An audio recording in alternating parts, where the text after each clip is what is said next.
জাতীয় ঐক্যমত্য কমিশনের সাথে জাতীয় নাগরিক পার্টি এনসিপির বৈঠক চলছে।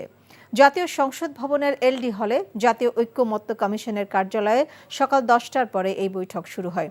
বৈঠকে এনসিপির আহ্বায়ক নাহিদ ইসলামের নেতৃত্বে দলটির 8 সদস্যের প্রতিনিধি দল অংশ নিচ্ছেন।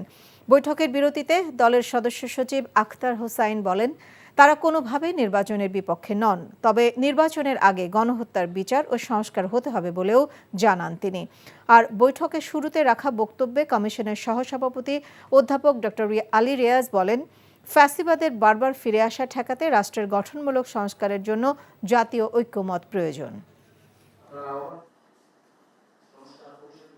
সংস্কার কমিশনগুলোর পক্ষ থেকে যে প্রস্তাবগুলো দেওয়া হয়েছে সুপারিশ, সেগুলোর মধ্যে আপনাদের কিছু একমত আছে, কিছু ভিন্ন মত আছে।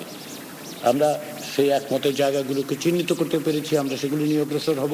পাশাপাশি যে সমস্ত জায়গায় আপনারা আংশিকভাবে একমত কিংবা ভিন্ন মত, সেগুলো নিয়ে আজকে আমরা আলোচনা করব এবং আলোচনা প্রয়োজনে অব্যাহত থাকবে।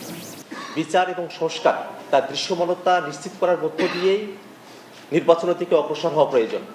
নির্বাচন অবশ্যই হতে হবে, কিন্তু তার আগে বিচার এবং সংস্কারের দৃশ্যমান রোডম্যাপ সরকারকে উপস্থাপন করতে হবে, বিচার এবং সংস্কারকে দৃশ্যমান করতে হবে।